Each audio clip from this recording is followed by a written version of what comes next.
road to Kfar Aza warns of the horrors within. Cars crushed or riddled with bullets, records of the final moments of the residents who tried to escape.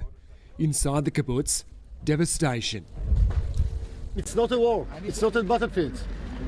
It's a massacre. Hamas militants seemingly targeted the most vulnerable here, slaughtering them as they slept. To see baby carriages with bullet holes in them and blood. Who goes up to a baby and kills a baby? Who kills a mother? I see the bodies in their homes. There are reports as many as 40 babies were killed, many beheaded. Israeli troops now go from house to house.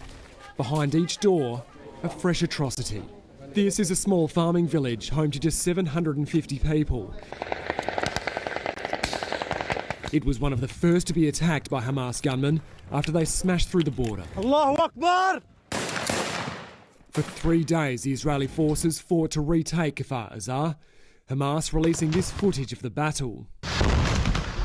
The IDF is still securing the settlement when they escort us in. You're the first reporters going in to see what happened here. And the first to hear of the horrors that unfolded. For even the most experienced of military men, this is harrowing. Major Spielman tells us of a young couple who lived here with their 10-month-old twins. They heard the shooting and they very quickly realized what was happening and they hid their babies in a cupboard. The infants were saved, but they'll grow up as orphans. They'll hear. Please follow me. All the press, please follow me. We're going downstairs. Retrieving the dead is a slow process. Hand grenades or whatnot, please be careful where you're walking. Watch, don't pick up things. Rocket fire forces us into shelter, and there's the constant threat of hidden explosives. There's a destroyed vehicle here with a message scrolled on one of the panels there, which translates as don't touch, this might be booby-trapped. It's unknown how many residents survived the massacre, but at least 4 are believed to have been taken into Gaza as hostages. We are right near the border. In fact, just through that gap, you're looking straight through into Gaza. You can see the smoke rising, and there's a constant barrage of airstrikes and explosions. And we're told this gate in the foreground, that's where some of the first Hamas gunmen broke through into this town. Just 8 kilometres south, the village of Be'eri, where the first Australian was killed in the conflict. Galit Carboni was born in Sydney and was 66 years old when her kibbutz was ambushed. The grandmother, one of 100 people who died.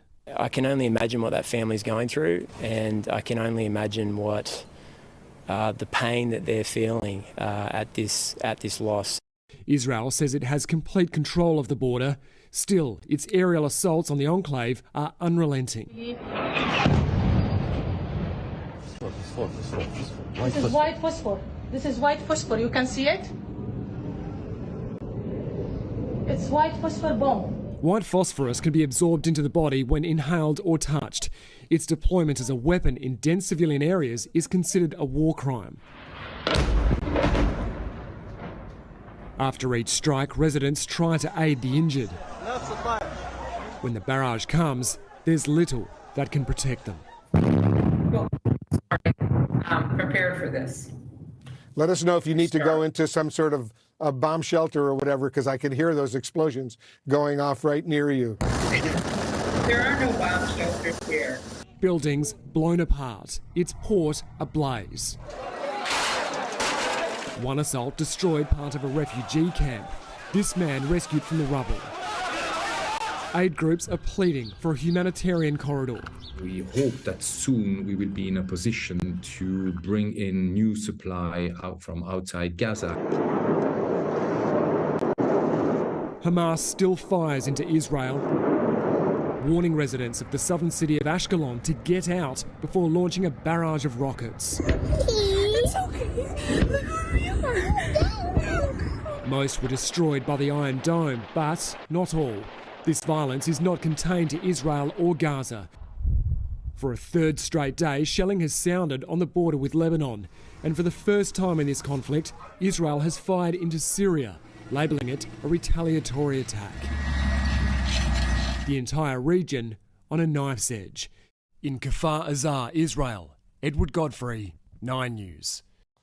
OK, Nine's Europe correspondent Edward Godfrey is tonight in Ashkelon in Israel's south. Edward, the city has been repeatedly targeted by Hamas.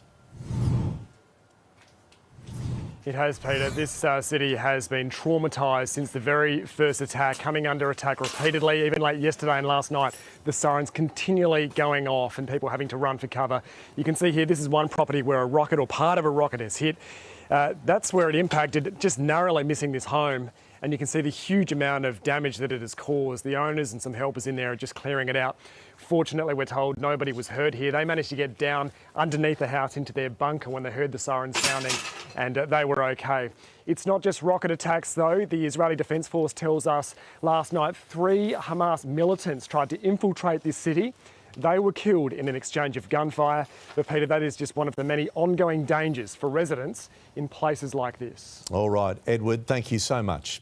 Let's go to Sydney's east now, where a special vigil for the Jewish community is underway at Dover Heights. Nine's Damien Ryan is there. Damien, many people wanting to pay their respects. That's right, Pete. I've just been informed close to 10,000 people have registered for this event, and I look around, there could be 10,000 people right here now, and it hasn't yet begun. And I'm not surprised, because for 4 days these people have had to wait to mourn publicly the tragedy which has occurred half a world away, because of course on Monday they were warned to stay away from the city when the Opera House was lit up blue and white. Well, this evening those colours are certainly flying high, as you can see. There's not a protester in sight, Pete. This will surely be a very solemn moment, attended by the New South Wales Premier and the federal opposition leader, Peter Dutton. As news of the vigil quickly spread, it became a pilgrimage.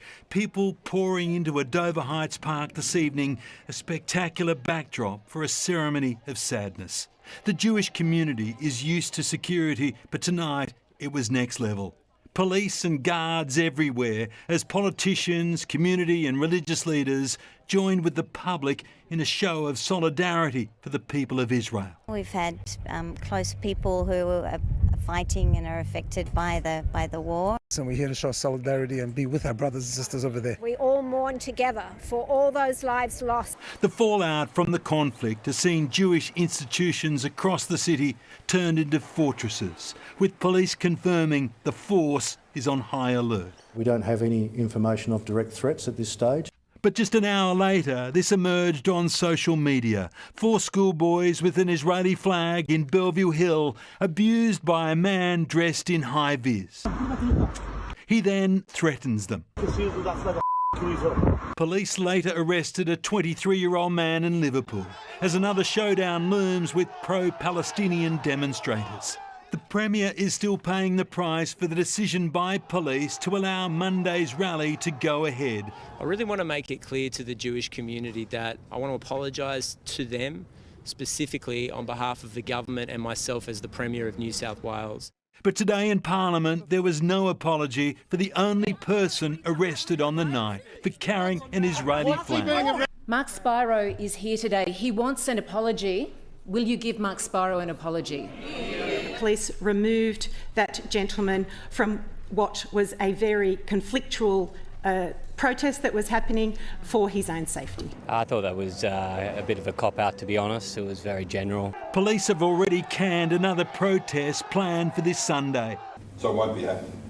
In our opinion, it won't be happening. It's unauthorised at this stage. I'll be there on Sunday. The protest is going ahead. What I can guarantee is that we will be doing everything to ensure that it is a peaceful protest. Police concede they can't stop the gathering, but they'll be watching and listening. Damien Ryan, 9 News. As fighting rages in the Middle East, the condemnation is only growing. US President Joe Biden slamming Hamas as sheer evil, pledging more support for Israel, with Americans among those being held hostage. These are the faces of some of the missing. Grandparents, mothers, fathers, young men, women and children all have family in pain. The optimistic scenario here is that she's held hostage in Gaza and not dead on the street of the kibbutz where we grew up. Dead or held hostage, both devastating outcomes for these civilians. Relatives now living in fear for their loved ones, Some have seen them taken by terrorists. It's really, really difficult to make people understand the horror. That horror laid bare by America's Commander-in-Chief. Parents butchered using their bodies to try to protect their children. Stomach-turning reports of babies being killed. Entire families slain. The president's anger visible. This was an act of sheer evil. The brutality of Hamas, these bloodthirstiness brings to mind the worst rampages of ISIS. And he vowed to back his ally. We must be crystal clear. We stand with Israel. As President Biden tries to control a situation beyond his border, fears of an all-out Middle East war are growing. To any country, any organization, anyone thinking of taking advantage of this situation, I have one word: don't. Don't. A message to Hezbollah in Lebanon, to Syria. The US wants Iran to hear it too. There's a certain degree of complicity here. They've been supporting Hamas for many years. From Tehran, Ayatollah Khomeini denying involvement but applauding the attack. We kiss the foreheads of the planners, he said. Joe Biden has rallied his national security team to send Israel more help, hostage negotiators, more ammunition and interceptors for its Iron Dome. An American carrier strike group has already arrived in the region. And we stand ready to move in additional assets as needed. The US president spoke with Israel's Prime Minister again today, Benjamin Netanyahu, telling him a prolonged attack on Hamas will be necessary. We were struck Saturday by an attack whose savagery I can say we have not seen since the Holocaust. They're even worse than ISIS, and we need to treat them as such.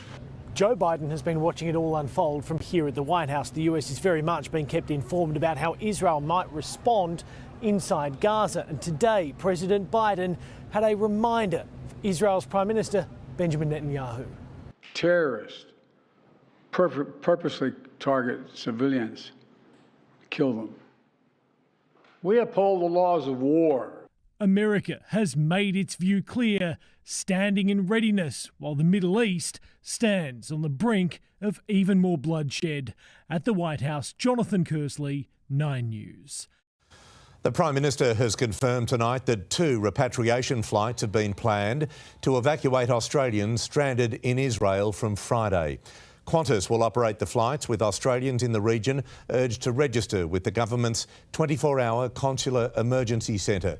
Following the announcement, the Prime Minister met with Jewish community leaders at a synagogue in Melbourne a short time ago. Meanwhile, threats made against Melbourne's Jewish community are tonight the subject of a police investigation.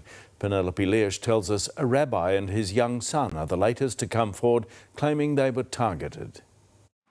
Rabbi Daniel Rabin was with his 8-year-old heading to synagogue in Caulfield. He says they were confronted by a car of people. There was about 4 people inside the vehicle, and they shouted out really horrible, vile comments, the F word, pigs, Jews, die, and then they drove off. And my 8-year-old son looked at me with complete shock.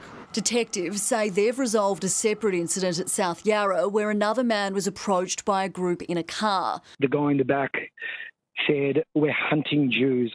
We've established who the driver of that car was. They've been spoken to already. People are feeling scared. Last night, close to 2,000 people marched through the city, flying flags and signs. I stand for human rights, equality, people being free. That's why I'm here. We're here to support them and send our voice all the way to Gaza. We need to de-escalate, stop the killing and start talking. One man holding an image of a Hezbollah leader, but no incidents were reported. It comes as police increase their presence across Melbourne. Following the incident here at South Yarra yesterday, along with other reports through the Jewish community of people being abused, community leaders now say some are too scared to wear their religious items. Some of our schools have asked their children not to wear identifiable uniforms. The Jewish community will hold a public event Friday night. There'll be another pro-Palestine rally on Sunday. Victoria Police and us continue to work with the Jewish community, but also